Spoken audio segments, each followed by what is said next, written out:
সাইফুল ইসলাম, আপনি বলেন।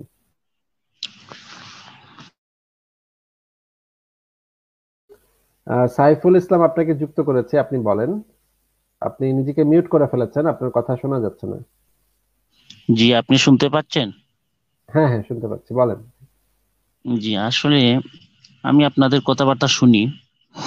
তো আমি আমার ব্যক্তিগতভাবে আমি একজন মুসলিম। আমি আমার ধর্মের বিশ্বাসকে আমি সর্বোচ্চ প্রাধান্য দিই। আমি আমার ব্যক্তিগতভাবে আমি কাউকে ঘৃণাও করি না বা অপছন্দ করি না। আমি চেষ্টা করি ইসলামের দাওয়াতের মাধ্যমে সবাইকে আহ আল্লাহর এবং আল্লাহ রসুলের দিকেই টেনে আনা। এটা আচ্ছা শক্তির ভাই, মাধ্যমে না, আচ্ছা ভাই, বুঝির আপনি কি মাধ্যমে। এখন আমি আপনি আপনার কি কাছে আমার কথা আপনি কি ভাই, আপনি কি কোরআনে বিশ্বাস করেন? অবশ্যই কোরআন হাদিসে অবশ্যই বিশ্বাস করি। ইসলাম মানতে হলে তো কিন্তু প্রথমেই কোরআন হাদিস মানতেই হবে। আচ্ছা আচ্ছা, কিন্তু আপনি কি সব আ- মানুষকে সমান মর্যাদার অধিকারী বলে মনে করেন?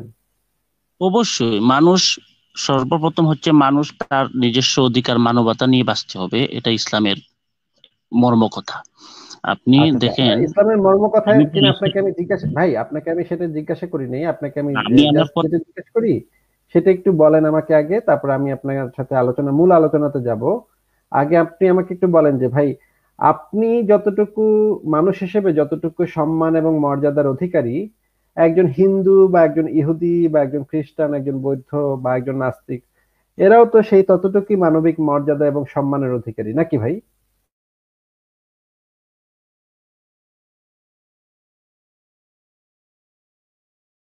ভাই সাইফুল ভাই, আপনার কথা শুনতে পাচ্ছি না, আপনি কি কিছু বলছেন?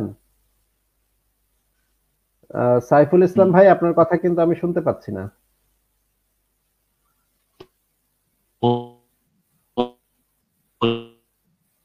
সাইফুল ইসলাম ভাই, আপনার কথা কেটে কেটে যাচ্ছে, ট ট ট শব্দ হচ্ছে।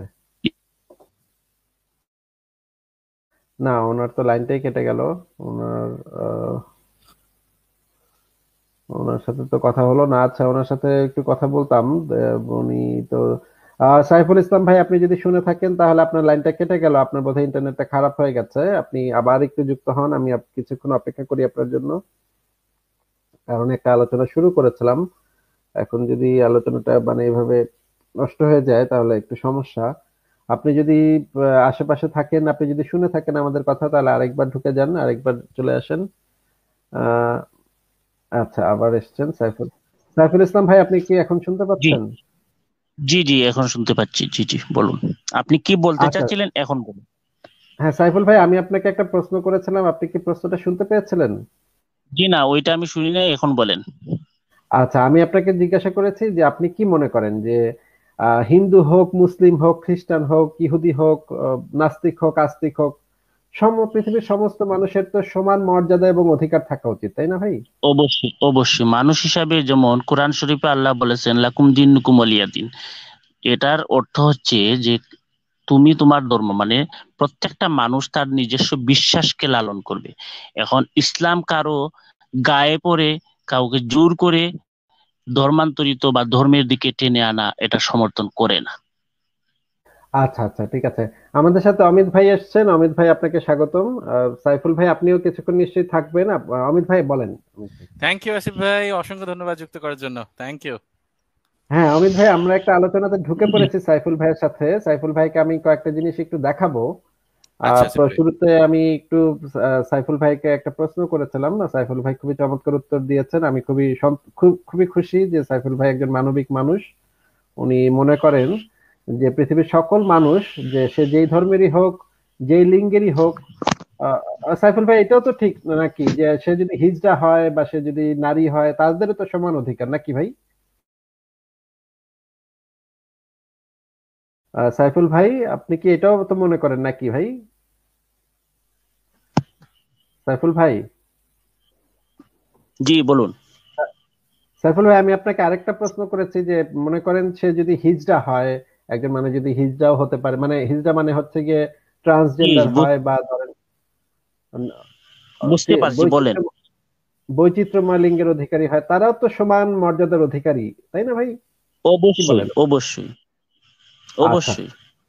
আচ্ছা ঠিক আছে, তাহলে আমরা আমরা যে জিনিসটা বুঝতে পারলাম অমিত ভাই, আমরা সাইফুল ভাইয়ের কাছ থেকে যে জিনিসটা জানতে পারলাম, যে এক নাম্বার জিনিস জানতে পারলাম যে পৃথিবীতে সমস্ত মানুষ হচ্ছে সমান সম্মান এবং মর্যাদার অধিকারী, কারো সম্মান কম না, কেউ ছোট না, কেউ কারো অবশ্যই, থেকে ছোট না। অমিত ভাই, আপনি কি অবশ্যই। শুনেছেন আমাদের কথাগুলো? হ্যাঁ, হ্যাঁ, হ্যাঁ, নিশ্চয়ই, নিশ্চয়ই। আসিফ আচ্ছা। ভাই। এবং এবং সাইফুল ভাই আমাদেরকে একটা কোরআনের একটা আয়াত দিয়ে বলেছেন যে ইসলাম কখনো জোর জবরদস্তি করে না, যার যার ধর্ম তো তার তার, সে সে পালন করবে। এটা মানে কে কে এটা বিশ্বাসের ব্যাপার, এখানে কোনো জোরাজুরি নাই। নাকি সাইফুল ভাই, আমি কি সঠিক বলেছি? না, এটা অবশ্যই কোরআনের বাণী হচ্ছে এটাই যে কারোর উপর চাপিয়ে দেওয়া যাবে না। এখন দেখেন ইসলামের ইতিহাস আচ্ছা যদি আচ্ছা আপনি আচ্ছা দেখেন, আচ্ছা আচ্ছা না, সাইফুল ভাই, এই আমি আমরা বলছি, মূল বলি আলোচনা আমি থেকে যাচ্ছি যাচ্ছি, এই আপনাকে বলতে না, দিব। সাইফুল ভাই, হুম, আরো আলোচনা করতে দিব, আমরা মাত্র আলোচনাটা শুরু করেছি, আপনি এখনই এত জি, অস্থির হয় না। আপনাকে সবই জি, বলার সুযোগ দেওয়া হবে, আপনি যেটা বলতে জি, চাচ্ছেন, যেটা যেটা সবই সুযোগ দেওয়া হবে। তার জি, আগে আমরা একটু কোরআনের দুইটা আয়াত একটু পড়ে আসি ভাই আগে, ঠিক আছে? জি, বলুন, বলুন। আমরা এই যে তাফসীর সহ পড়বো, যেন তাফসীর সহ পড়তে হবে এই কারণে যে না হলে তো ভাই আমি এক কথা বলবো, এটার অর্থ আপনি আরেক কথা বলবেন। তাহলে আমরা এক কাজ জি, করি, সবচেয়ে বিখ্যাত যে তাফসীর গ্রন্থ, তাফসীর ইবনে জি, কাসির এবং তাফসীরে জি, জালালাইন, এই দুটো জি, তাফসীর গ্রন্থ তো পৃথিবীর সবচেয়ে বিখ্যাত, এবং ইউনিভার্সিটিতে এই তাফসীর গ্রন্থগুলো পড়ানো হয়। এই তাফসীর হ্যাঁ, গ্রন্থগুলা পরে থেকে অসুবিধা আমরা নাই পরে।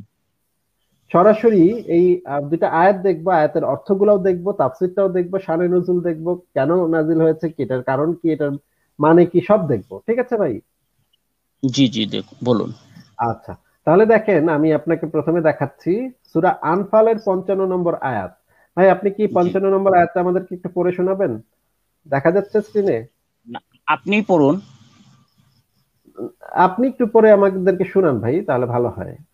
না, দেখাচ্ছেন তো আপনি, যদি মনে করেন যে ভালো হয় আপনি পড়ুন, অসুবিধা নেই। ভাই, আপনি কি মানে আপনার যদি পড়তে কষ্ট হয় তাহলে আমি পড়ে দিব, অসুবিধা নেই, কিন্তু আপনি না, না, পারলে আমি আপনি পড়তে পড়েন। পারি, আমি পড়তে পারি, আমি কোরআনে হাফেজ, যেহেতু এভিডেন্সটা আপনি দেখাচ্ছেন সেই জন্য আপনি পড়ুন। আচ্ছা ঠিক আছে, আমি আপনাকে আমি আপনাকে দেখাচ্ছি, ঠিক আছে? এইটা আপনি কোথায় পাবেন আপনাকে প্রথমে বলে দিচ্ছি। এটা হচ্ছে বাংলাদেশ ইসলামিক ফাউন্ডেশন থেকে প্রকাশিত হওয়া তাফসির ইবনে কাসির, খণ্ড জি, নম্বর 4, পৃষ্ঠা নম্বর হুম, 481-তে আপনি পাবেন সূরা আনফালের 55 নম্বর আয়াত। এখানে বলা হচ্ছে, যাহারা কুফরি করে এবং আল্লাহর প্রতি ঈমান আনে না, আল্লাহর নিকট তাহারাই অতিশয় নিকৃষ্ট জীব। জি, অতিশয় নিকৃষ্ট জীব মানে হচ্ছে জি, অতিশয় নিকৃষ্ট জীব। জি, এখানে তাফসীরে যেটা বলা হচ্ছে, উল্লেখিত আয়াতসমূহে আল্লাহ পাক কাফিরদের প্রতি তাহার ঘৃণা ও তাহাদের অপকর্মের বর্ণনা দিয়ে বলিতেছেন যে, ভূপৃষ্ঠের জীবকুলের মধ্যে বেঈমান কাফেরগণই হইল আল্লাহর নিকট অতি নিকৃষ্ট জীব। নিচে আরো বলা হুম, হচ্ছে, উহারা আল্লাহকে আদৌ কোনরূপ ভয় করে না। আলোচ্য আয়াতের মর্ম হইল, তুমি যদি উহাদের যুদ্ধে পরাস্ত করিয়া বিজয় লাভ করিতে পারো, তবে কঠোরভাবে বন্দী করিয়া জ্বালা যন্ত্রণা দিবে। এই ব্যাখ্যা প্রদান করেন ইবনে আব্বাস, মানে হচ্ছে হযরত মুহাম্মদের চাচাতো ভাই, মানে হযরত মুহাম্মদের যে চাচা আব্বাস, তার মানে হুম, আবু তালিবের ভাই, মানে মুহাম্মদের খুবই ঘনিষ্ঠ সাহাবী, মানে হযরত আলী জি, এবং হযরত বলুন, ইবনে আমি, আব্বাস ছিল মুহাম্মদের অত্যন্ত ঘনিষ্ঠ দুইজন সাহাবী। এবং ইবনে হুম, আব্বাসকে মুহাম্মদ জ্ঞানের দরজা বলেও অনেক জায়গায় উল্লেখ করেছেন, অনেক জ্ঞানী বলে উল্লেখ করেছেন ইবনে আব্বাসকে। কাকে, কাকে? ইবনে আব্বাসকে না, জ্ঞানের দরজা উনাকে বলেন নাই। হ্যাঁ, জ্ঞানের দরজা আলীকে বলেছে। মানে আমি যেটা হ্যাঁ, বলতে চেয়েছি যে ইবনে আব্বাসের জ্ঞানেরও অনেক প্রশংসা করেছে। ইবনে আব্বাস যখন জন্ম হয়েছে তখন অবশ্যই। একটা হাদিসে আছে যে, একটু বলে নেই ভাই, একটু কথাটা শেষ করি ভাই। ইবনে জি, আব্বাস বলুন। যখন জন্ম হয়েছে তখন ইবনে আব্বাসের প্রতি সে দোয়া করেছিল যেন তাকে জ্ঞান দান করা হয়। এইরকম একটা সহিহ হাদিস আছে, সেই হাদিসটা আমি আপনাকে জি, দেখাতে পারবো। তো এই ব্যাখ্যা প্রদান করেন ইবনে আব্বাস। এরপরে যেটা বলা হচ্ছে, হাসান বসরি, জাহাক সুদ্দি, আতাকুরসানি এবং ইবনে উয়াইনা ইহার ব্যাখ্যায় বলেন, যুদ্ধে উহাদিগকে পরাস্ত করিতে পারিলে অতি কঠোরভাবে শাস্তি দিবে এবং নির্দয়ভাবে উহাদিগকে হত্যা করিবে, যেন উহাদের ছাড়া আরবের অন্যান্য শত্রুগণ এই শাস্তির কথা শুনিয়া ভীত হয় এবং নসিহত ও শিক্ষা গ্রহণ করে, তাহাদের মধ্যে হুম, লজ্জা ও অনুশোচনার সৃষ্টি হয়। এরপরে আমরা পড়ি কোরআনের আরেকটা আয়াত, এটা হচ্ছে সূরা আল বাইনার, মানে 98 নম্বর সূরার 6 নম্বর আয়াত। সূরা আল বাইনের 6 নম্বর আয়াত। এখানে এটা আমি দেখাচ্ছি আপনাকে তাফসিরে জালালাইন থেকে। এইটা আপনি পাবেন তাফসিরে জালালাইনে 7ম খণ্ডে পৃষ্ঠা নম্বর 538। এখানে বলা হচ্ছে, নিশ্চয়ই যারা কুফরি করেছে আহলে কিতাবদের মধ্যে হতে এবং মুশরিকগণ জাহান্নামী হবে, তথায় তারা চিরকাল থাকবে। এই আয়াতের শেষ অংশটা হচ্ছে, এরাই হচ্ছে নিকৃষ্টতম জীব। নিকৃষ্টতম জীব মানে কাফের মুশরিকরা হচ্ছে নিকৃষ্টতম জীব। এটার ব্যাখ্যাটা আমরা একটু পড়ে নিই। ব্যাখ্যাটাতে বলা হচ্ছে, আহলে কিতাবদের মধ্যে হতে যারা কুফরি করেছে এবং যারা মুশরিক তারা চিরকালের জন্য জাহান্নামী হবে, তারা নিকৃষ্টতম জীব। এখানে কুফর অর্থ হযরত মুহাম্মদ সাল্লাল্লাহু আলাইহি সাল্লামকে আল্লাহর শেষ নবী হিসেবে মেনে নিতে অস্বীকার করা। মানে হচ্ছে কুফর অর্থটা এখানে বলে দেওয়া হচ্ছে, কুফর জিনিসটা কি, সেটা হচ্ছে মুহাম্মদকে শেষ নবী হিসেবে যারা মেনে নিবে না তারাই কুফর, তারাই কুফরি, কাফের। এবং এই কাফেরদের সম্পর্কে এই কথাটা বলা হচ্ছে, আল্লাহর সৃষ্টিতে তাদের অপেক্ষা নিকৃষ্ট আর কোনো সৃষ্টি নেই, এমনকি জন্তু জানোয়ার অপেক্ষাও তারা নিকৃষ্ট। তো এই আয়াত দুটো আমি আপনাকে দেখালাম। এখন আমি একটু সাইফুল ভাই আপনি একটু নিজেকে মিউট রাখেন। অমিত ভাইকে আমি একটা প্রশ্ন করি। অমিত ভাই কি আছেন? হ্যাঁ আসিফ ভাই আছি। অমিত ভাই, আপনার কাছে এই আয়াত দুটা পড়ার পরে আপনার কাছে কি মনে হচ্ছে, যে এখানে কি আহ, আহ, মুসলিম অমুসলিম সবাইকে সমান অধিকারের কথা বলা হচ্ছে, সমান মর্যাদা, সমান সম্মান, এটার কথা বলা হচ্ছে, নাকি এটা পড়ে একজনের কি মনে হবে, এটা একটু বলেন তো ভাই। না, এটার পরে তো আমার একবারও মনে হচ্ছে না যে এটা সমান সমান অধিকারের কথা বলছে। সব থেকে বেশি অধিকার যারা যারা এই যে দেখুন এখানে একটা কথা বলছে তারা নিকৃষ্টতম জীব। এই কথাটা কাদের জন্য বলছে? বলছে যে আহলে কিতাবগণের মধ্যে হতে যারা কুফরি করেছে এবং যারা মুশরিক তারা চিরকালের জন্য জাহান্নামী হবে, তারা নিকৃষ্টতম জীব। তাহলে তো এটা সবার কথা তো বলছে না, এখানে ইনক্লুড তো করছে না সবাইকে। তাহলে এখানে তো মানে যারা কাফের তাদেরকে তো খুবই নিচু চোখে দেখা হয়েছে এই আয়াতের মাধ্যমে, তাই না ভাই? অবশ্যই, অবশ্যই। আচ্ছা, সাইফুল ভাই আপনি একটু বলেন তো ভাই, এই যে আমরা যে আয়াতটা দেখালাম, এই মাত্র 2টা আয়াত দেখালাম, আরো অনেক আয়াত দেখাতে পারি, আরো অনেক জায়গাতে অনেক খারাপ খারাপ কথা বলা হয়েছে অমুসলিমদের ঠিক সম্পর্কে। আছে, আমি এই পয়েন্ট আপনার এই প্রশ্নের উত্তরে আমি কিছু কথা বলি, শুনুন। হ্যাঁ হ্যাঁ বলেন। যেমন আল্লাহ রাব্বুল আলামিন তামাম পৃথিবী সহ যা সৃষ্টিকল আছে সবকিছু সৃষ্টি করেছেন। এটা এটা আপনারা হয়তো বিশ্বাস করেন না। আমরা যারা মুসলমান, আমরা যারা আল্লাহ এবং রসুলের প্রতি ঈমান রাখি, এটা আমাদের বিশ্বাস যে সমস্ত কিছুই আল্লাহর সৃষ্টি। সেজন্য ভাই ভাই সাইফুল ভাই এক সেকেন্ড, এক সেকেন্ড।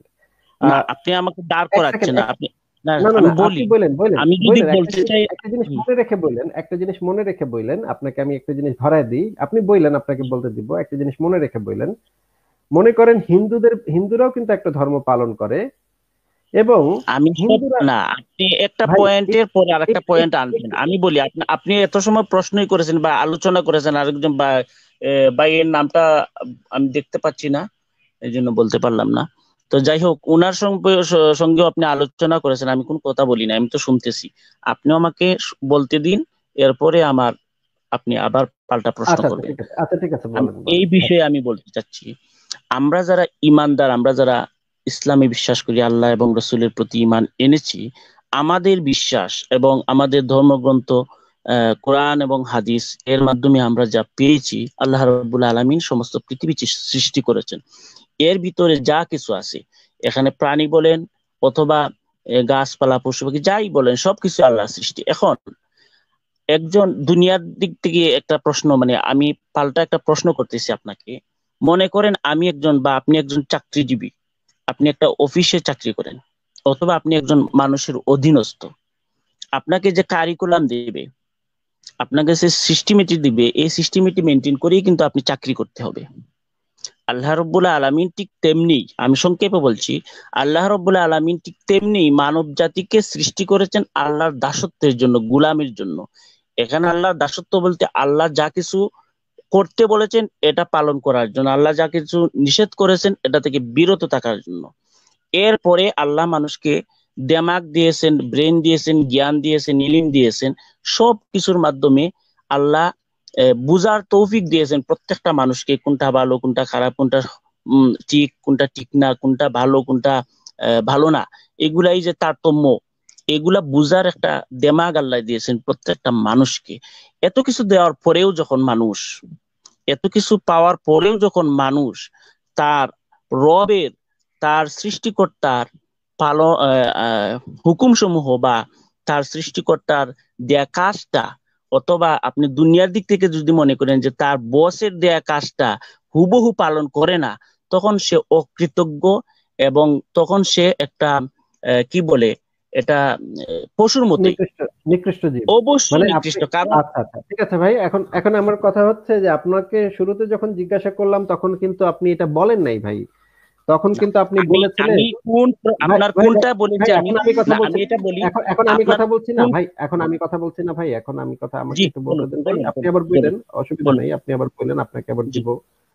ভাই আপনি কিন্তু শুরুতে এই কথাগুলো বলেন নাই, আপনি কিন্তু শুরুতে বলেছেন যে, আপনি শুরুতে খুবই কথাগুলো আপনার খুবই ভালো লাগছিল আমার শুনে, যে ধর্ম টর্ম, লিঙ্গ বৈষম্য, এগুলো সমস্ত কিছুর ঊর্ধ্বে হচ্ছে, সবচেয়ে বড় কথা হচ্ছে না আমরা সবাই মানুষ। এটার ব্যাখ্যাও ভাই আমি আমার দেব, কথাটা শেষ আমাকে হয়নি, সময় দিন, আমি দেব। ভাই ভাই কথাটা শেষ হয়নি, ভাই কথাটা শেষ হয়নি, একটু জি শুনে নেন জি, আগে। আমি এটার ব্যাখ্যাও দিব বলতেছি, জি বলেন। আচ্ছা দিয়েন দিয়েন দিয়েন, আপনি কথাটা আগে শুনেন।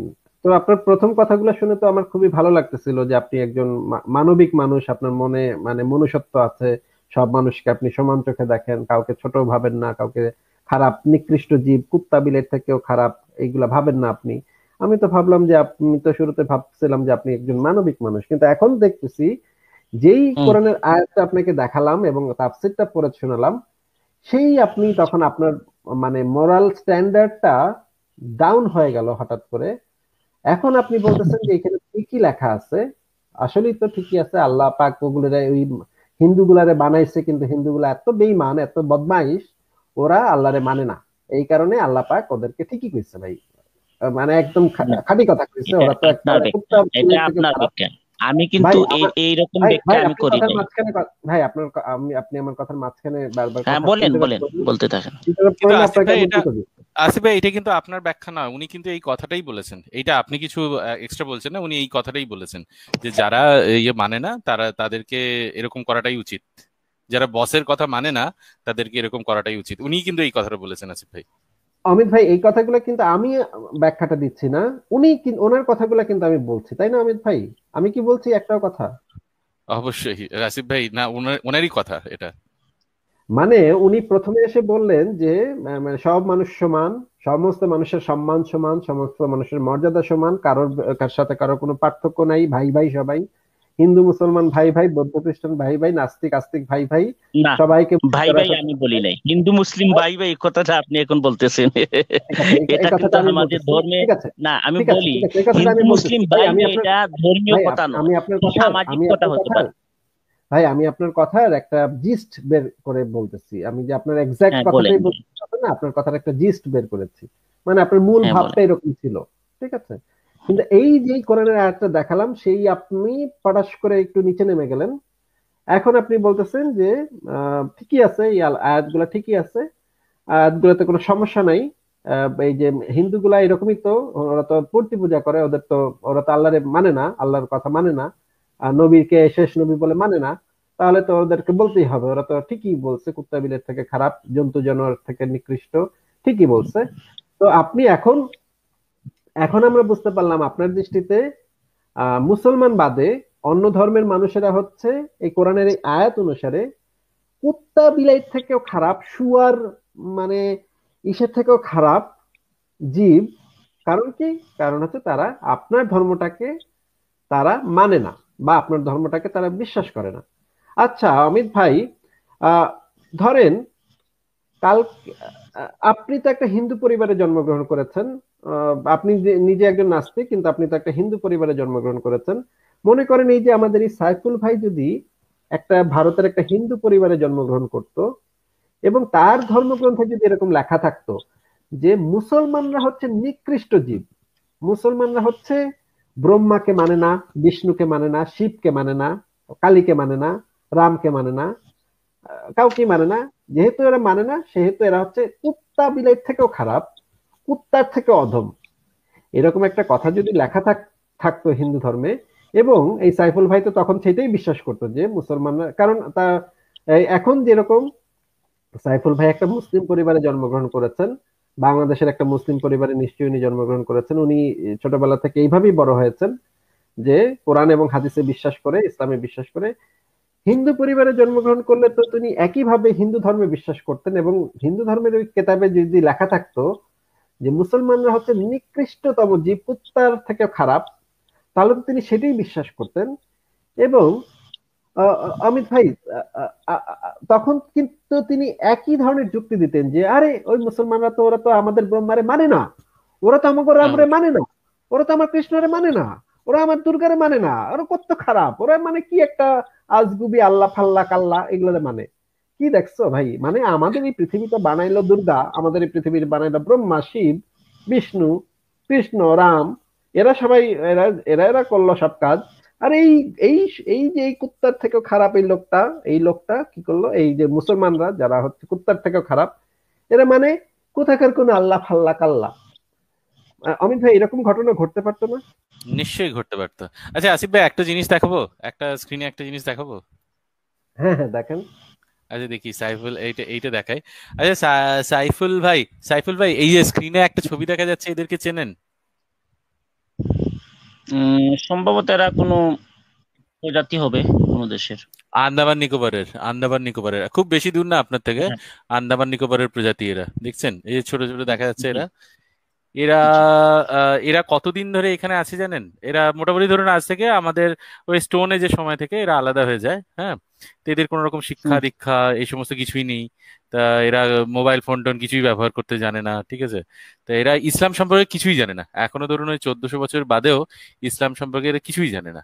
এদের সম্পর্কে হুম। কি মনে হয়, এরাও কি সেরকম একটা নিকৃষ্ট জীব? না, আল্লাহ এমন অবিচারক না। যাদের কাছে ইসলামের দাওয়াত পৌঁছায় নাই, যারা ইসলামের দাওয়াত তাদের জীবদ্দশায় পায় নাই, তাদের প্রতি আল্লাহ ন্যায় তাহলে বিচার আপনি হয়তো করবে। একটা একটা জিনিস হয়তো জানেন না, এদের সাথে কন্ট্যাক্ট করার জন্য অনেক ধর্মগুরু চেষ্টা করেছেন জানেন। যেমন ধরুন এই অনেক খ্রিস্টান মিশনারি ওখানে গিয়ে ওদেরকে হত্যা করা পর্যন্ত হয়েছে তাদেরকে, তাদের লাশ পাওয়া গেছে পরে। হ্যাঁ, এরকম অনেক ধর্মগুরু ওখানে গিয়ে মৃত্যু হয়েছে। এইবারে বলুন শুনি আপনার কমেন্ট। কোন কোন ধর্মের, কোন ধর্মের? মানে আমার ইসলাম ধর্মের? অনেক ধর্মেরই, সমস্ত ধর্মেরই। না না, যে অমিত কোনো ভাই, ধর্মেরই অমিত না। ভাই, আমি আমার হ্যাঁ ইসলামের আসিফ ভাই। পক্ষ থেকে অমিত ভাই, বলতেছি। আচ্ছা সাইফুল ভাই, সাইফুল ভাই, এক সেকেন্ড দাঁড়ান। সাইফুল ভাই, আপনাকে ধরেন এখন একজন চাইনিজ লোক এসে বলল যে চায়নাতে একটা নতুন নবী আসছে, সেই নবীর কাছে আল্লাহ পাকের আসছে, মানে কং কং নামক একটা দেবতার ওহী আসছে, সেই ওহীতেই সত্য ওহী, এবং সেই নবীটাই হচ্ছে সত্য নবী। ভাই, আপনি হুম। তো ছোটবেলা থেকে ইসলাম পালন করে বড় হয়েছেন, আপনি কি তার কথা মানবেন? আমি বলি শুনুন, এই না বিষয়টা না, আমি এই উনার কথাটার থেকে উত্তরটা আগে শিখে একটু দিয়ে মানতে নেন। হবে এটা না। ভাই, আমি তো ভাই, এই কথাটার হ্যাঁ বা আগে না, আমি উত্তরটা হ্যাঁ ধর্মে বা দিয়ে না, নেন। বিশ্বাসী। এই যে সাইফুল ভাই, আমি হ্যাঁ কিন্তু হ্যাঁ বা না, দেখেন, আমি একটা একটা কথা সাইফুল প্রশ্ন ভাই, বলতে করেছে, আপনাকে চাই, আমি আপনি হ্যাঁ বা বলেন না। তারপর। সাইফুল ভাই, আপনাকে আমি ব্যাখ্যা আপনারা করার কিন্তু সুযোগ মানে সময় 10 দিব। মিনিট হয়ে গেছে প্রায়, আমার না না, কথা সাইফুল বলতে ভাই, দিচ্ছেন না। সাইফুল ভাই, আপনাকে আমি ব্যাখ্যা করার সুযোগ দিব, অবশ্যই দিব। কই কিন্তু এই যে এখন এই প্রশ্নটা, এক সময় এই যদি আপনি প্রশ্নটা, আমাকে বিদায় দিয়ে দেন, তাহলে তো আমার কথা বলাই হলো না। না না, আমি আপনাকে কিন্তু তো আমি বিদায় দিব প্রথম না। স্টেজে এই কথা বলতে পারি নাই। ভাই, আপনাকে আমরা বিদায় দিচ্ছি না তো, আপনাকে প্রয়োজনে 1 ঘন্টা রাখবো, 2 ঘন্টা রাখবো আপনাকে প্রয়োজনে। ঠিক আছে, আপনি নিশ্চিন্ত থাকেন, আপনাকে যথেষ্ট সময় দেওয়া হবে। আপনি ভাইবেন না আমরা লাইভটা শেষ করব না, আপনাকেও বের করে না, দিব না, আমি আপনি থাকবেন। আমি ওই ভাই, কোরআনের প্রথম যে আপনি ভাই, আয়াত, ভাই, সূরা ভাই, আনফালের আপনি 55 আপনি নম্বর ব্যাখ্যা, আয়াত। ভাই ব্যাখ্যাটা একটু পরে করেন, আপনাকে আবারও সুযোগ দিব কথা বলার, দীর্ঘক্ষণ কথা বলার আবারও সুযোগ দিব, অবশ্যই দিব, আমার বললাম একটা তো ভাই। নীতি আছে জানেন, আমি ভাই, বলি আমার একটা অভ্যাস আমাকে আছে, নীতি আছে। আমাকে সে- ভাই, একটু কথাটা শুনে নেন ভাই, একটু কথাটা শুনে নেন। আপনাকে আমি একটা প্রশ্ন করেছি, এই প্রশ্নের হুম, উত্তর হ্যাঁ নাতেই দেয়া যায়। প্রশ্নটা হচ্ছে, একটা চায়নার লোক এসে যদি আপনাকে বলে যে চায়নাতে হুম, একটা নতুন নবী দেখা দিছে, এবং তার কাছে কং কং নামক একটা দেবতার কেতাব আসছে, আপনি কি তাকে হুম। ভাই বিশ্বাস করবেন? এখন এটার ব্যাখ্যা সহ আমি বলবো, আপনি আমার সময় দেন। ভাই, এই আপনি এই হ্যাঁ প্রশ্নটা বা না হ্যাঁ প্রশ্নটার দিয়ে নাতে শুরু উত্তরে করুন, উত্তর দেয়। ব্যাখ্যাটা হ্যাঁ, ব্যাখ্যাটা দেবেন, ঠিক আছে, কিন্তু উত্তরটা হ্যাঁ না বা না, না এরকম দিয়ে শুরু অবশ্যই করবেন, ঠিক আছে? এমনই বলবো, ভূমিকাটা শুনে নেন। না না, আমি এই ভূমিকাটা শুনবো, ওখানে ভূমিকা নেই, উত্তরটা যখন দিতে হয় তখন হ্যাঁ আমি এটা বিশ্বাস করব, কমা, তারপরে ব্যাখ্যা করবেন, ঠিক আছে? কিংবা না ওকে আমি ওকে, এটা বিশ্বাস ধন্যবাদ। করি না, কমা, অবশ্যই না, তারপরে বিশ্বাস করবেন। অবশ্যই না, অবশ্যই না, এখন আচ্ছা বিস্তারিত আচ্ছা ভাই, কেন আর না? আর বিস্তারিত ব্যাখ্যার আমাদের প্রয়োজন নেই ভাই, আমরা উত্তর এই পেয়ে যে গেছি। এই যে দেখলেন, বা এটা এটা এটা ভাই কিন্তু না না না, অধিকার, আপনার সমান অধিকার। ভাই না না, আপনার এটা তো কিন্তু ঠিক আপনার তো না। আর ব্যাখ্যার এই যে প্রয়োজন আপনি নেই তো আমার ভাই। ওয়ার্ড নিলেন, বললেন ভাই যে আমরা তো আপনি আপনার ভাই আমরা যদি আমাদের যদি দ্বিমত থাকতো আপনার সাথে, আমাদের যদি আপনার সাথে দ্বিমত থাকতো তাহলে আমরা এটা নিয়ে তর্ক করতাম, কিন্তু না, আপনিও একমত, আপনার আমিও তো একমত আপনার সাথে ভাই, আমিও নিব না তো ভাই। আপনি কথাটা বুঝতেছেন না কেন? আমি নেব আমার না, কাছে আমার যুক্তি আছে। আপনার কোন ভাই যুক্তিতে ভাই আছে এটা তো আপনি না জানেন, না, আমি তো আমার আমরা যুক্তিটা তো এই দেখাইতে চাই। আমরা দুইজনই এই বিষয়ে, যে বিষয়ে একমত হয়ে গেছি সেই বিষয়ে তো আর কথা বলে সময় নষ্ট করার দরকার নাই। যে বিষয়ে আমরা না, একমত না এটা সেটা নিয়ে আমরা বিতর্ক অন্ধকারে করব। সাইফুল ভাই, অন্ধকারে থেকে। সাইফুল ভাই, সাইফুল ভাই কথাটা শুনে নেন। যেই বিষয়ে আমরা একমত না সেই বিষয়ে আমরা বিতর্ক করব। যেই বিষয়ে আচ্ছা অলরেডি ঠিক আছে, আমরা সূরা এগ্রিমেন্টে এসে সূরা গেছি আনফালের 55 নম্বর আয়াতের দিকে আসেন, ভাই, এদিকে ভাই আসেন। যেই বিষয়ে আমরা একমত হয়ে গেছি সেই হুম। বিষয়ে আমাদের তো বিতর্কের কোনো প্রয়োজন নাই, যে আপনি এক কথা আচ্ছা, কইবেন আমি আবার আরেক কথা বলবো, তারপর দুইজন ঠেলাঠেলি করবো দুইজন রে, ওই ভাই আপনি এটা কেন কইলেন, আপনি কইবেন ওই ভাই আপনি এটা কেন কইলেন। এই ধস্তাধস্তির তো হ্যাঁ, এখন মানে আমাদের কোনো দরকার নাই তো ভাই, এখানে তো আমরা ঠিক একমতই আছে। হয়ে গেছি। আপনিও আচ্ছা কইছেন ঠিক এখানে আছে। এটা এটা সাদা, আমিও কইছি এটার রং সাদা। তো এটা নিয়ে ওকে ভাই ঠিক আবার আছে। মানে ব্যাখ্যার কি আছে এখানে? এটা সাদা রং, এটা আবার ব্যাখ্যা দিব আমি 1 ঘন্টা বৈশা, আপনি ব্যাখ্যা দিবেন আবার 2 ঘন্টা বৈশা। এই সাদা রং তো দুজনেই একমত, তাইলে এটার ব্যাপারে ব্যাখ্যা কি ভাই? এটার ব্যাখ্যার আমার দরকার কি ভাই? আপনিও না, নিবেন না, আমার কাছে আমিও নিব ব্যাখ্যা না আছে, আমার কাছে ভাই। ব্যাখ্যা আছে। ভাই আমি তো আমার ব্যাখ্যা একটা আছে তো বিশ্বাস বুঝলাম, থেকে আমি তো বলি নাই আপনার কাছে ব্যাখ্যা নাই। আমি কি বলছি আপনার কাছে হুম, ব্যাখ্যা নাই ভাই? আপনার আমি আপনার তো কাছে বলি হয়তো নাই ভিন্ন ব্যাখ্যা থাকতে পারে, ভাই, আপনার ভিন্ন ব্যাখ্যা বিশ্বাসটা যেই হয়তো অন্য ব্যাখ্যাই ধরনের থাকুক, থাকতে পারে। যেই ব্যাখ্যাই থাকুক, হ্যাঁ। ডিসিশন তো মেক হয়ে গেছে। আপনিও ওকে কইছেন এটা ওকে এটার ওকে, রং এটা কালো, শেষ। আমিও তো কইছি এটার রং কালো। অনর্থক কথা ওকে বাড়ায় টাইম ওয়েস্ট কেন করবেন ভাই? আমাদের টাইমের ওকে তো দাম ওকে আছে, ওকে তাই না? ওকে, ঠিক আছে। এখন আসেন, এখন আনফালের 55 নম্বর আপনি আয়াতে যে আসেন। আপনি যে আপনি যে মানে আহ, একটা চাইনিজ ধর্মকে, চায়না একটা ধর্ম নাজিল হয়েছে সেটাকে যে আপনি মানবেন না, সেটা যে মানলেন না, ওয়েল, ভেরি গুড। এর কারণ আমি নিশ্চয়ই জানি যে আপনার ধর্মগ্রন্থে লেখা আছে যে আপনার ধর্মটাই একমাত্র সত্য ধর্ম, বাদ বাকি ধর্ম সমস্ত কিছু হচ্ছে মিথ্যা এবং বাতিল, মানে যে অবশ্যই বাতিল হয়ে গেছে অবশ্যই সেগুলো। অবশ্যই বাতিল ধর্ম, জি বাতিল, মিথ্যা। সেটাই অনেক কিছু মিথ্যা একই, না, বাতিল হয়ে গেছে। একই কথা।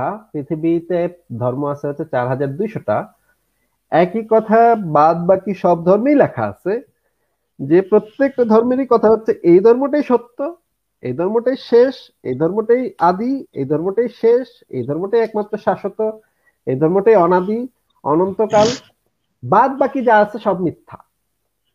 হুম, তাহলে একজন হিন্দুর কাছে যদি আপনি গিয়ে ইসলাম প্রচার করতে যান, হুম। সেও তো আপনার মতোই ভাববে যে এই তো আইছে একটা একটা পাগল আইছে, আবার কই থেকে আরব দেশ থেকে একটা পাগল আইছে, এই এই এ এই আমার কাছে ভাবনাটাই ধর্ম। তার স্বাধীনতা, বুঝছেন ভাই? এই ভাবনাটাই তার স্বাধীনতা। এটাই ইসলামের তার স্বাধীনতা দিছে, যে একজন মানুষ তার চিন্তাটা স্বাধীনভাবে করতে পারে, যে আমি আমার ধর্মকে অন্যের কাছে, মানে আমার ধর্মকে বড় করে তুলবো।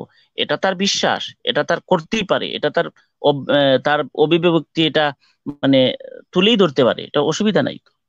কেউ যদি আচ্ছা মানে না, এই যুক্তি যদি কেউ মানে না, আমার ইসলামের যুক্তিগুলো, আমার ইসলামের দাওয়াত গুলা যদি কেউ কবুল করে না, এটা তার স্বাধীনতা, অসুবিধা ঠিকই কি? বলেছেন, কিন্তু তাকে আপনি মানুষ বলে মনে করবেন না, এটুকুই না, ডিফারেন্স। এটা এটা এটা কেন করব না, এটার ব্যাখ্যাটা আমি দিতে চাচ্ছিলাম, আপনারা নিচ্ছেন না তো। না না না ভাই, ভাই ব্যাখ্যাটা দিয়েন না তো। আপনার হুম, এই মাত্র যে কথাটা বললেন সেটার থেকে আমি যেটা বুঝলাম যে ধর্ম নিয়ে যেহেতু কোনো জোর জবরদস্তি নাই, আপনার ইসলাম এটা শিক্ষা দেয় না, তো এ যদি না মানে তাহলে তো আর কিছু করার নাই ভাই।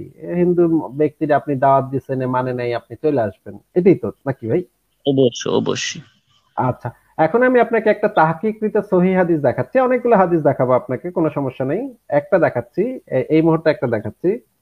হুম, এটা হচ্ছে সুনান আবু দাউদ শরীফের, তাহকিককৃত সুনান আবু দাউদ শরীফের 3003 নম্বর হাদিস। এই হুম, হাদিসে বলা হচ্ছে, এটা হচ্ছে আল্লামা নাসিরউদ্দিন আলবানী এই হাদিসটাকে তাহকিক করে সহি বলেছেন, সহি গ্রেডিং দিয়েছেন, এবং এই হাদিসটা এমনিতেও সহি, তাহকিকে হুম, সহি। তো এই হাদিসটাতে জি। যে জিনিসটা বলা হচ্ছে আমি আপনাকে পড়ে শোনাই। আবু হুরায়রা সূত্রে বর্ণিত, তিনি বলেন, আমরা মসজিদে উপস্থিত ছিলাম, তখন রাসূলুল্লাহ সাল্লাল্লাহু আলাইহি সাল্লাম আমাদের কাছে বেরিয়ে এসে বললেন, ইয়াহুদীদের এলাকায় চলো। আমরা তার সাথে বের হয়ে সেখানে গিয়ে পৌঁছলাম। রাসূলুল্লাহ সাল্লাল্লাহু আলাইহি সাল্লাম দাঁড়িয়ে তাদেরকে ডেকে বললেন, হে ইয়াহুদি সম্প্রদায় তোমরা ইসলাম কবুল করো, শান্তিতে থাকবে।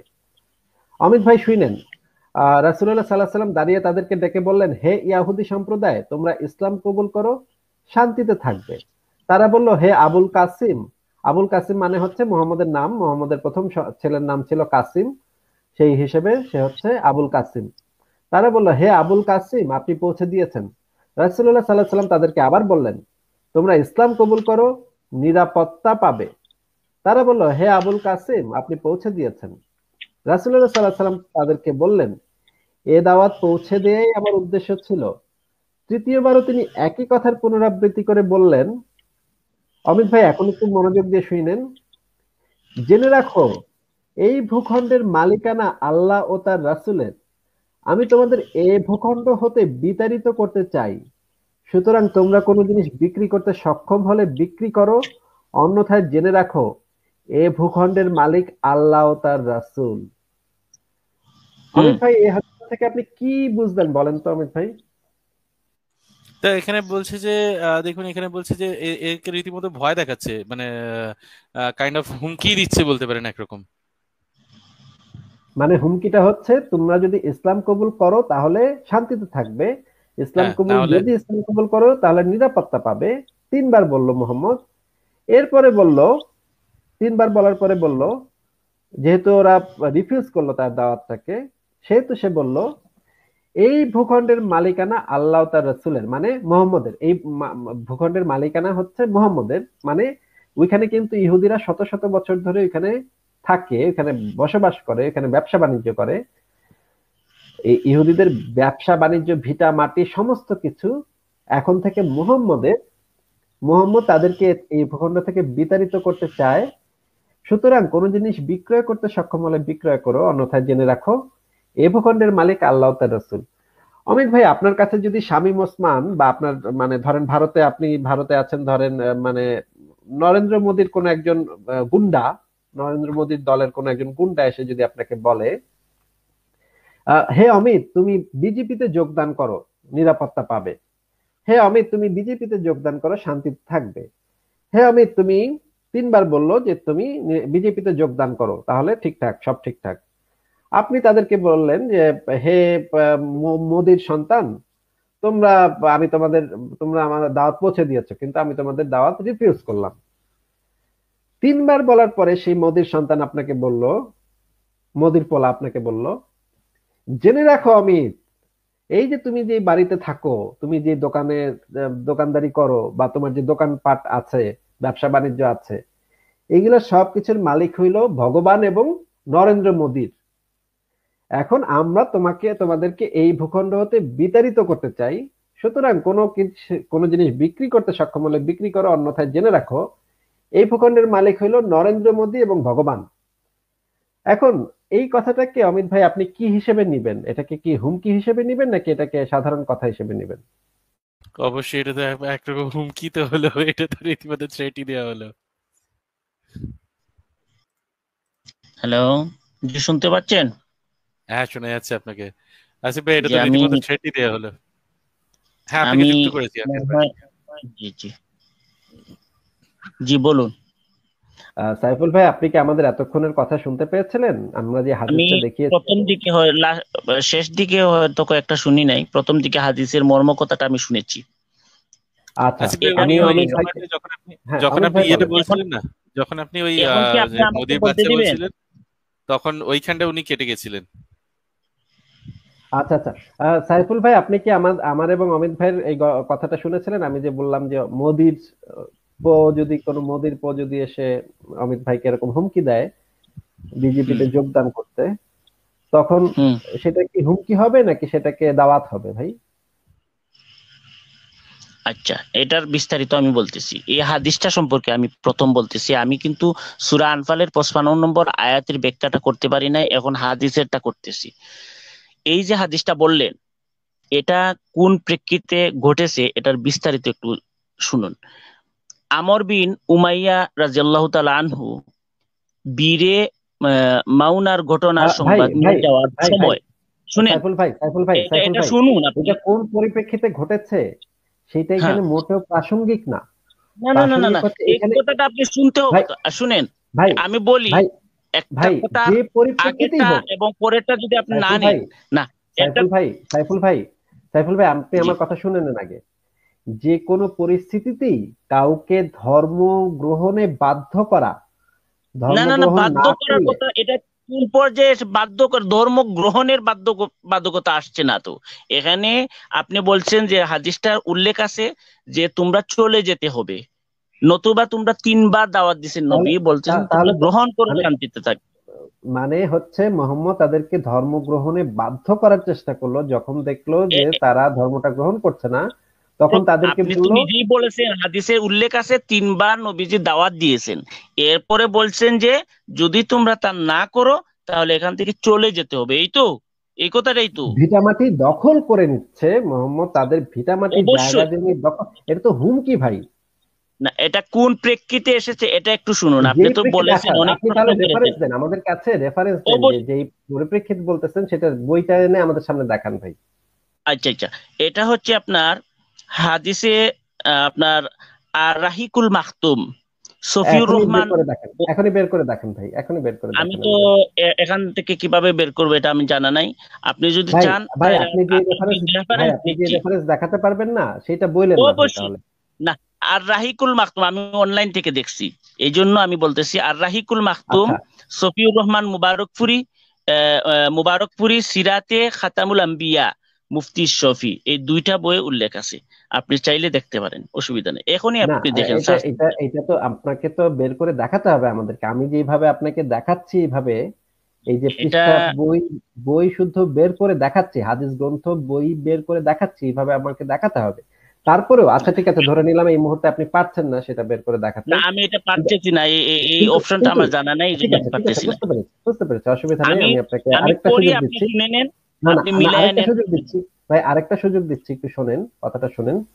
মনে করেন এই ইহুদিদের, ধরে নিলাম, আপনার আপনার বলতে হবে না, না, আমি আগে আপনি থেকেই কিন্তু ধরে আমার নিলাম। এটা শেষ করতে দিবেন না, যদি না দেন ভাই তাহলে আমি আর কথা ভাই আপনার সঙ্গে ভাই বাড়াবো ভাই না। যেই বিষয়ে আমরা একমত হয়ে গেছি সেই বিষয়ে তো কথা বাড়ানোর দরকার নেই, আমি আপনার সাথে না না না ধরে নেন, না, ধরে ধরে নেন আমি এভাবে আপনার ধরে সাথে নেবেন একমত কেন হয়ে ভাই? গেছি। আমাকে বলতে দেন, এরপরে আপনি ধরে নেন।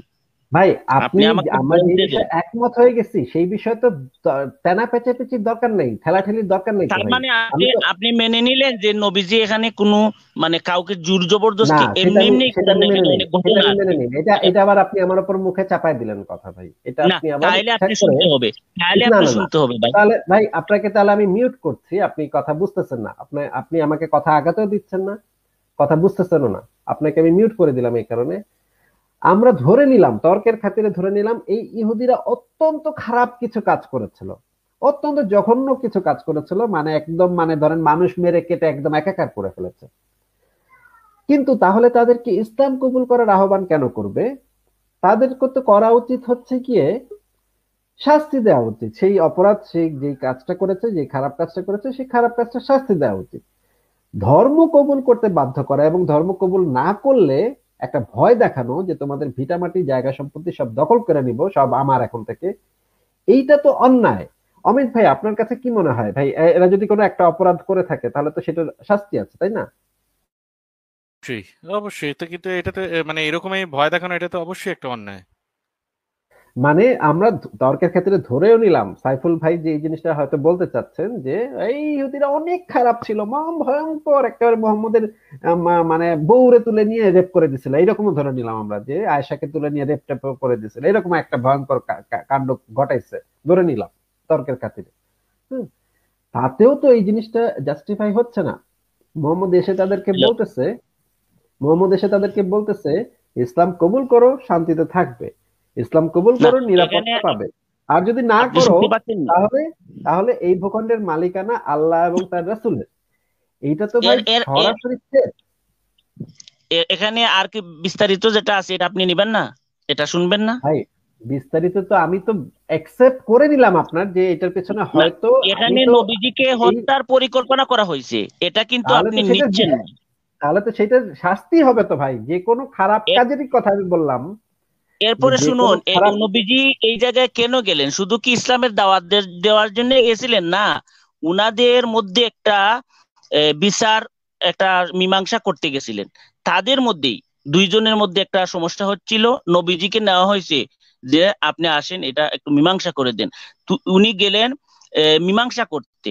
তখন ইহুদিরা নবীজিকে হত্যার পরিকল্পনা আটে, কিন্তু নবীজিকে সেই সংবাদ ওহির মারফতে জানিয়ে দেওয়া হলে তিনি দ্রুত সেই স্থান ত্যাগ করে আবার ফিরে আসেন। তখন বনু মানে নজিরকে এই বিশ্বাসঘাতকতার অপরাধে অবিলম্বে মদিনা ছাড়ার নির্দেশ দেন নবীজি। এই কাহিনীটা কিন্তু আপনি বলতেছেন না, আপনি বলতেছেন না না শুধু না না নবীজি না না কেন না এটা না বললেন। না না, এখানে এইখানে তো আমরা পরিষ্কার দেখতে পাচ্ছি যে এখানে তাদেরকে ফোর্স করা হচ্ছে ধর্ম কবুল করতে। বিশ্বাসঘাতকতা, আপনি দেখেন রাষ্ট্রদ্রোহিতা করলে একটা রাষ্ট্রে তাকে ফাঁসি দিতে পারে, ভাই আপনি এটা রাষ্ট্রদ্রোহিতা এটা করলে মানবেন তো না? রাষ্ট্রদ্রোহিতা করলে তো যে আমি তো বলে দিলাম আপনাকে, যে কোনো অপরাধ যদি করে থাকে, ধরেন চুরি করছে, ডাকাতি করছে, খুন করছে, ধর্ষণ হুম, করছে, হুম, হুম। রাষ্ট্রদ্রোহিতা করছে, অমুক দ্রোহিতা করছে, সেইটার জন্য তো সেটা শাস্তি হবে। না, কিন্তু তাদের শাস্তিটা তো উপরে এটাই, গোত্রকে ধরে নবীজি তো তাদেরকে হত্যা মানে করেছেন, শাস্তি, হত্যা করলেন শাস্তি না, হচ্ছে হত্যা একটা না একটা করে। জিনিসের শাস্তি হচ্ছে একটা ধর্ম গ্রহণ করা। মানে আপনি মনে না, করেন এখন চুরি করছেন, এখন যদি হিন্দুরা এসে আপনাকে ধরে বলে যে ওই বেটা সাইফুল ইসলাম, তুই এখন হিন্দু ধর্ম কবুল কর, নইলে তাইলে শান্তিতে থাকবি, হিন্দু ধর্ম কবুল কর, নইলে নিরাপত্তা পাবি, আর যদি হুম, কবুল না করো তাহলে তার জায়গা সম্পত্তি সব আমাদের। এখানে এটা এটা এটা আল্লাহ জাস্টিফাই। রসুল অপশন দিয়েছেন। এই জন্য অপশনটা দিয়েছেন যে এরা যদি ইমানদার হয়ে যায়, ইমান এনে ফেলে, না না, তাহলে তাদের এখানে তো পূর্ববর্তী এখানে তো যত বাদ পরিষ্কার কাজ আছে এগুলো এখানে তো আল্লাহ ক্ষমা করে পরিষ্কার দেবে। বোঝা যাচ্ছে, এখানে তো পরিষ্কার বোঝা যাচ্ছে মোহাম্মদ প্রেসার ক্রিয়েট করতেছে, ভয় জি ভীতি না, জি না, দেখাচ্ছে, জি না, এটা হুমকি ধামকি আপনার সঙ্গে আমি দিচ্ছে। একমত না। এটা ভাই উনাদেরকে অপশন অমিত দেওয়া ভাই, হয়েছে। আচ্ছা আপনি একটু এটা নিজেকে ভয় মিউট রাখেন দেখানো না। সাইফুল ভাই। অমিত ভাই উনি বলছেন এটা ভয় দেখানো না, আচ্ছা কিভাবে দেখি সম্ভব? আরেকবার পড়ে, আরেকবার দেখি, এই ভূখণ্ডের মালিকানা আল্লাহ ও রসুলের, আমি তোমাদের ভূখণ্ড হতে বিতাড়িত করতে চাই। এইটা ভয় দেখানো না? আচ্ছা, সুতরাং তোমরা কোনো জিনিস বিক্রি করতে সক্ষম হলে বিক্রি করো, অন্যথায় জেনে রেখো এই ভূখণ্ডের মালিক আল্লাহ ও রসুল। এইটা ভয় দেখানো না বলছেন? তাহলে এর থেকেও বড় ভয় দেখাবেন বলছেন? মানে এটা আতঙ্ক সৃষ্টি করা না, এটা ধর্ম গ্রহণে বাধ্য করা না, এটা ভয় দেখানো না, ভয় ভীতি প্রদর্শন না। ভাই আমি না, অমিত ভাই ওনাদের মানে বুদ্ধিমত্তা এবং ওনাদের যে সেগুলো নিয়ে না অবাক হয়ে তাকায় থাকতে হয়, বলেন তো। তবে এই সাইফুল ভাই, আমি কিন্তু একটা জিনিস বলবো, আপনি কিন্তু মনে হয় এই নবী মোহাম্মদের থেকে বেটার মানুষ। অ্যাটলিস্ট মানে সেটাকে মানতে চাইছেন না। আপনার সেইটুকু সেন্স আছে যে না, এই জিনিসটা খারাপ জিনিস। আপনি মানে ওনার থেকে বেটার মানুষ। আচ্ছা তাহলে অমিত ভাই, তাহলে আমরা বুঝতে পারলাম যে উনি এটাকে কিছুতেই মানছেন না, যে এটা ভয় ভীতিও না, এটা মানে জাস্ট বলছে, মোহাম্মদ বলছে যে তোমরা ইসলামকে ওটা কবুল করো, কবুল করলে পারো। এখানে কোনো কোনো ভয় ভীতি দেখানো হয়নি, একদম মানে খুব সোনামুখ করে মোহাম্মদ বলেছিল। হ্যালো ভাই, আচ্ছা ঠিক আছে, শুনতেছেন? ঠিক আছে, ঠিক আছে ভাই, একটু নিজেকে মিউট হ্যালো। রাখেন ভাই, নিজেকে একটু মিউট রাখেন। এখন 2 নম্বর যে পয়েন্ট, 2 নম্বর পয়েন্টটা না হচ্ছে না না, আপনি আমার কথা যদি না শুনেন তাহলে আমারে বের করে দেন। যদি আমার কথা না শুনতে চান তাহলে আমাকে বের করে দেন। ভাই আপনার আপনার কথা কথা তো তো আমরা শুনেই শুনলাম। ফেলছে। না না না, আপনারা তো আমার কথা শুনতেছেন না, আপনারা আমাকে আমার অনুমতি না নিয়ে আপনারা মিউট আনমিউট করে ফেলেন, এটা তো ঠিক না। আমাকে বলেও তো করতে এইটা পারতেন যে আপনি। এতক্ষণ তো এতক্ষণ তো এই কথাটা তো বললেন যে মানে এটা আপনি মনে করেন না যে এটা কোনো রকম অপরাধ, বা এটা কোনো রকম ভয় দেখানো, এগুলো তো বললেন, তো আমরা শুনলাম তো। বাংলাদেশ, আমি আমি সেই কথাটাই আমি শুনছি যেহেতু তো। বাংলাদেশের মানুষ, ভাই আমি ভাই বাংলাদেশের আমরা তো মানুষ আপনার হিসেবে কথা শুনলাম, বাংলাদেশের আইন দিয়ে একটা কথা বলতে চাই, ভাই শুনুন। আপনার কথা তো আমি আমরা বলতেছি, শুনলাম, ভাই আপনার না না, কথা তো আমরা এখন শুনলাম আমি যে যেটা আপনার মতে বলতেছি এটা এটা কোনো একটু ভয় শুনে দেখানো না। 2 মিনিট সময় দেন। ভাই আপনাকে আমি মিউট করছি ভাই, আপনাকে, আপনার কথা তো আমরা অলরেডি শুনেছি যে আপনার মতে এটা কোনো ভয় দেখানো না। এটা নবী মোহাম্মদ 3 বার তাদেরকে দাওয়াত দিচ্ছে, না কবুল করলে তোদের জায়গা সম্পত্তি সব আমার, দখল করে নিবো, কিন্তু এটা কোনো ভয় ভীতি দেখানো না। ওয়েল, বুঝছি, ঠিক আছে, আপনারা আমরা আসলে আপনার কথা তর্কে, মানলাম। না আপনারা মানুষকে নেন, যাদের সঙ্গে আপনারা পারেন না তাদেরকে হয়তো হ্যাঁ ভাই, আপনারা আপনার সাথে আমরা মিউট করে পারছি না ফেলেন। ভাই, আপনার সাথে আমরা পারছি না একেবারেই, একদম আপনারা আমাদের দাঁত পারবেনও দুধ না, ভেঙে দিয়েছেন ইনশাল্লাহ আপনি। পারবেনও না, আপনারা পারবেন না। ঠিক আছে ভাই, এটা মানে একটা কথা আছে না, পাগলের সুখ মনে মনে, পাতা কুড়ায় আর টাকা না, গুনে, আপনি যদি পাতা আপনারা কুড়ায় পারবেনও টাকা না, এই গুনে, জন্য আমার ভাই আপনি কাছে যদি পাতা কোরআনের কুড়ায় টাকা, মহ- আপনি যদি পাতা কুড়ায় টাকা গুনেন তাহলে তো ভাই আমাদের কিছু বলার নাই। আমার তো আমার এখন কাছে কোরআনের সহি জ্ঞান আছে, হয়তো এটা ভাই নেই, বুঝছেন, ভাই আপনি, আপনাদের কাছে। ভাই আপনি বারবার কথা মাঝখানে ইন্টারাপ্ট করছেন, আপনাকে আমি যুক্ত করব, আপনাকে আমি কথাও বলতে দিতাম, কিন্তু এখন তো আপনি মানে বেহুদা ফাও কথা বলতেছেন। অমিত ভাই উনি আমাদেরকে বলেছিলেন যে ইসলামের ভিতরে কোনো জোরাজুরি নাই, জোর জবরদস্তি নেই, কারোর যদি ইসলাম বিশ্বাস করতে ইচ্ছা করে করবে, না করলে না করতে চাইলে না করবে। 2 নম্বর পয়েন্টটা হচ্ছে অমিত ভাই, ইসলাম ত্যাগের শাস্তি কি? মনে করেন আমি একজন মুসলমান পরিবারে ইসলামী পরিবারে জন্মগ্রহণ করেছি, মুসলিম পরিবারে জন্মগ্রহণ করার পরে আমার কাছে মনে হইলো ইসলাম ধর্মটা মিথ্যা, আমি ইসলাম ধর্মটা ত্যাগ করলাম, তাহলে আমার জন্য শাস্তি কি? অমিত ভাই, আমি আপনাকে একটা হাদিস দেখাচ্ছি, আমি অনেক হাদিস দেখাতে পারি ইসলামে। ইসলাম ত্যাগ করার শাস্তি হচ্ছে মৃত্যুদণ্ড, গর্দান উড়াইয়া দেয়। অমিত ভাই, আপনাকে আমার প্রশ্ন, এটা কি ভাই জোর জবরদস্তি নাই এটার নমুনা, নাকি জোর জবরদস্তি আছে এটার উদাহরণ ভাই? এটা অবশ্যই একটা ভয় দেখানোর নমুনা, এটাতে জোর জবরদস্তিরই নমুনা এটা।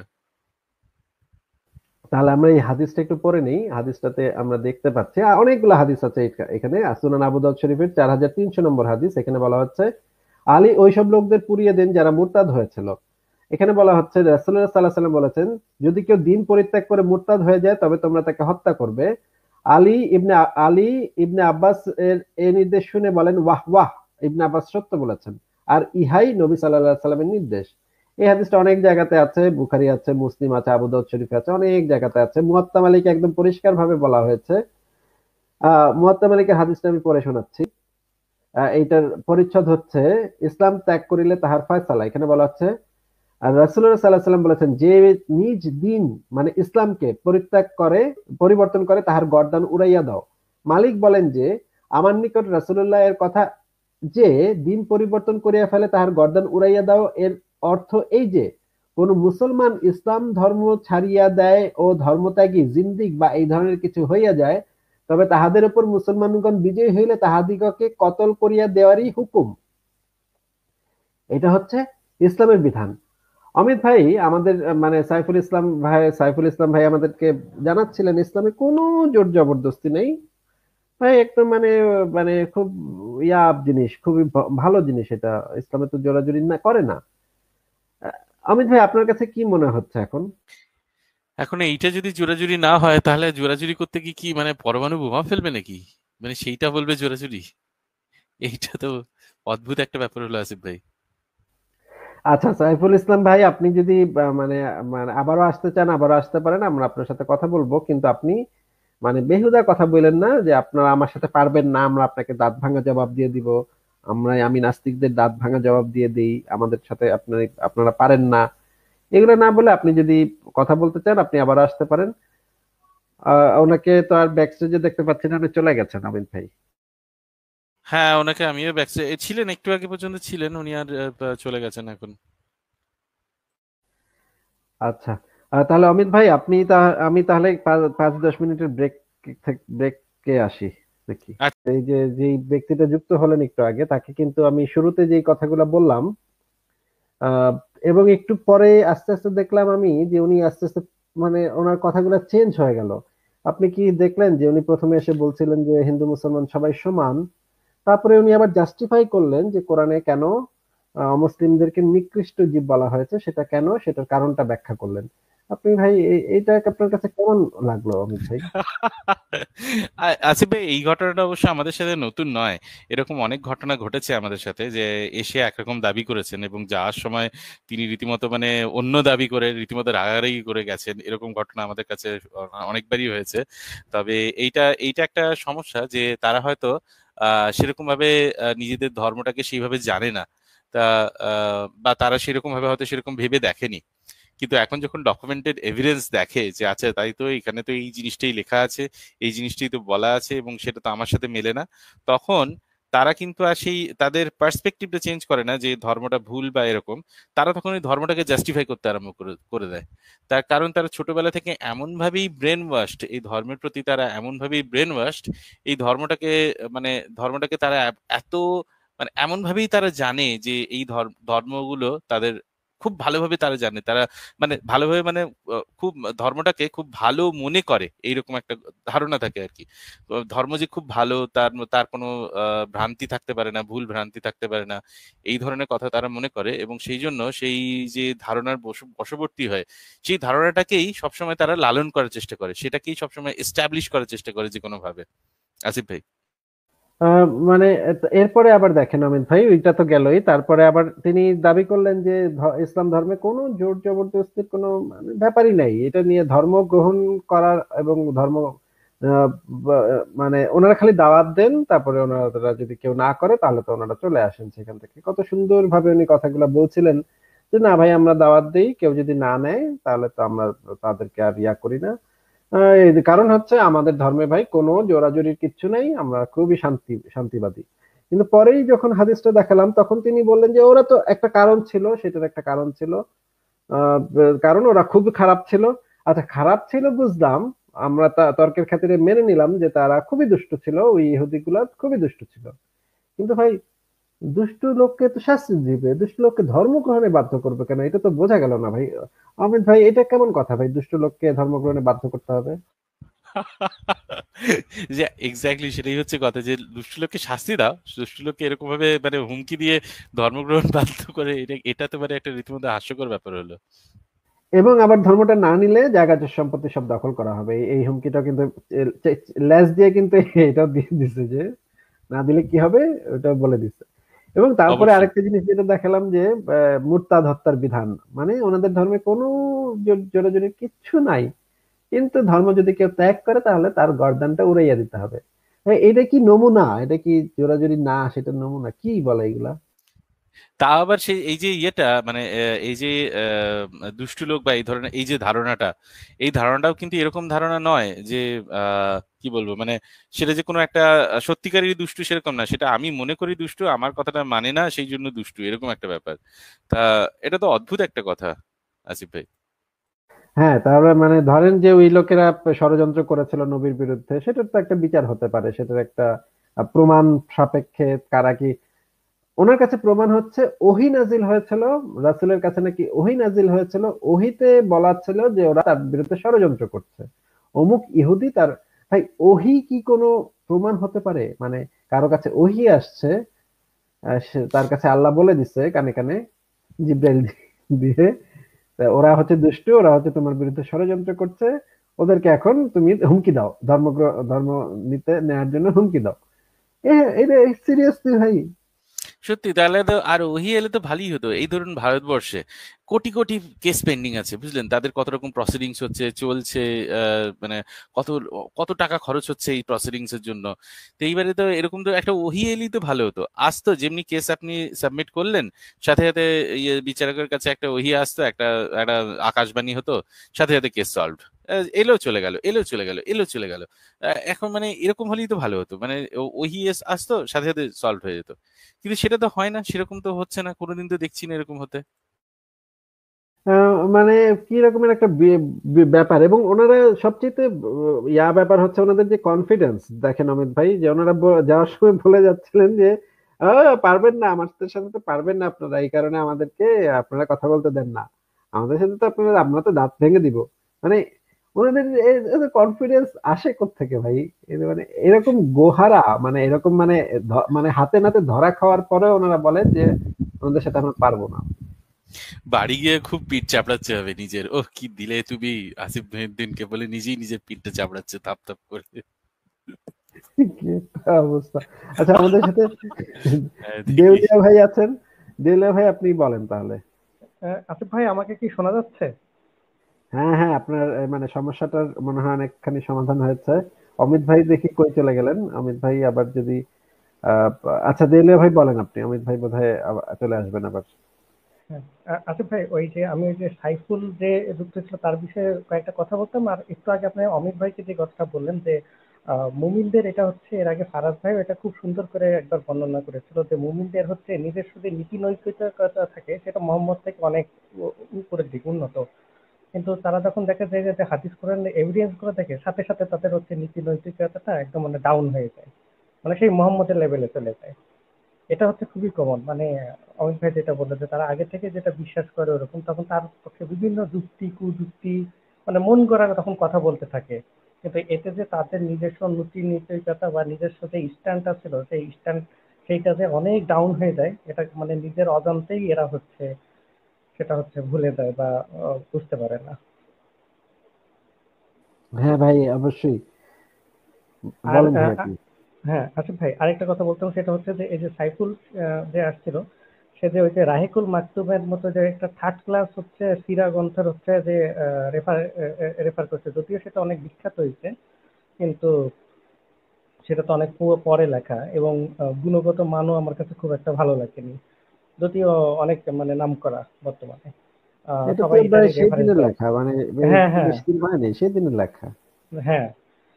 তো উম, কিন্তু এখানে হচ্ছে আহ, আহ, আসিফ ভাই, সেটা তো আহ, ওনাকে একটু বলতে দিলে আর একটু ভালো হতো, একটু হাসাহাসি করা যেত।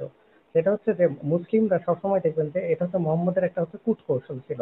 এটা হচ্ছে সে হচ্ছে তার প্রতিপক্ষকে তার সাম্রাজ্য থেকে বিতাড়ন করার জন্য একটা হচ্ছে কৌশল হচ্ছে ষড়যন্ত্র থিওরি। এখনো দেখবেন যে মুসলিমরা একই কথা বলে কমন, ইহুদি নাসারাদের ষড়যন্ত্র, নাসারাদের ষড়যন্ত্র, বর্তমানে শুরু হয়েছে নাস্তিকদের ষড়যন্ত্র। হ্যাঁ, এই ষড়যন্ত্র সারাদিন দেখবেন যে ওদের যেসব কথাতে দেখবেন যে 10টা কথা বললে 9টাতে কিন্তু ওদের কথা থাকে ষড়যন্ত্র বিষয়ে, যেটা কথা থাকে সব হচ্ছে ষড়যন্ত্র হচ্ছে, খালি ষড়যন্ত্র হচ্ছে, ষড়যন্ত্র হচ্ছে, মানে সারাক্ষণ ষড়যন্ত্র হচ্ছে ওদের বিরুদ্ধে। তো এইটা কিন্তু ওদের একটা সেই 1400 আগের বছর, 1400 বছর আগের একটা ওদের হচ্ছে একটা টেকনিক, হ্যাঁ, যে ষড়যন্ত্র টেকনিক। তো এখানেও কিন্তু ওই টেকনিকটাই কিন্তু অ্যাপ্লাই করা হয়েছিল, যে এরা হচ্ছে ষড়যন্ত্র করা হয়েছিল। এবং হচ্ছে ধরেন আমি ধরেন ভারতের প্রধানমন্ত্রী, আমি চলে গেলাম, আপনি আসিফ ভাই আর অমিত ভাইকে বললাম তোমরা চলো কাশ্মীরে চলো। হঠাৎ করে আমি আবিষ্কার করলাম যে আমার বিরুদ্ধে ষড়যন্ত্র হচ্ছে, আমার কাছে ওহি আসছে, এই মুসলিমরা তোরা সব হিন্দু হয়ে যা, তাহলে তোরা তোদের সব পাপ মুক্ত হয়ে যাবে। এইটা নিয়ে কিন্তু আমি একবার মিনার ভাইকেও জিজ্ঞেস করেছিলাম, বনু কুরাইজার ওইটা, যে ওরা এত বড় পাপ করলো, ইসলাম গ্রহণ করলে সব পাপই তো, হ্যাঁ, ইসলাম গ্রহণ এমন একটা ধর্ম যেটা গ্রহণ করলে অতীতের হাজার খুন ধর্ষণ যাই করেন না কেন সব মাপ। তো তো এরকম একটা যে ইসলাম গ্রহণ করো তাহলে আমার দলে চলে আসলো, হিন্দু ধর্ম গ্রহণ করো তাহলে আমার দলে চলে আসলো, আমি কাশ্মীরে যাই যদি ওটা বলি। অথবা তাকে আমি বললাম যে আমার কাছে ওহি আসছে, আহ, তোমরা আমার বিরুদ্ধে ষড়যন্ত্র করছিল, তোমরা এখন এলাকা থেকে বাইরে হয়ে যাও। মানে এটাও একটা ছিল কূটকৌশলের হচ্ছে অংশ। একই, আর ভাই একই কাজ যদি এখন ইসরায়েল, এই যে একটু আগে একজন যে এসে বললেন, একই কাজ যদি এখন ইসরায়েলের সেনাবাহিনী প্যালেস্টাইনে ঢুকে যদি বলে যে হামাস যেহেতু আমাদের কয়েকটা রকেট হামলা করেছে, তার মানে ওরা ষড়যন্ত্রকারী, এখন প্যালেস্টাইনি সবাইকে করতে হবে, ইহুদি ধর্ম গ্রহণ করতে হবে। যদি ইহুদি ধর্ম গ্রহণ না করো তাহলে তোমাদের ভিটামাটি আমাদের, এটা যদি বলে, তাহলে কি এটাকে আমরা জাস্টিফাই করবো এই কথাগুলোকে?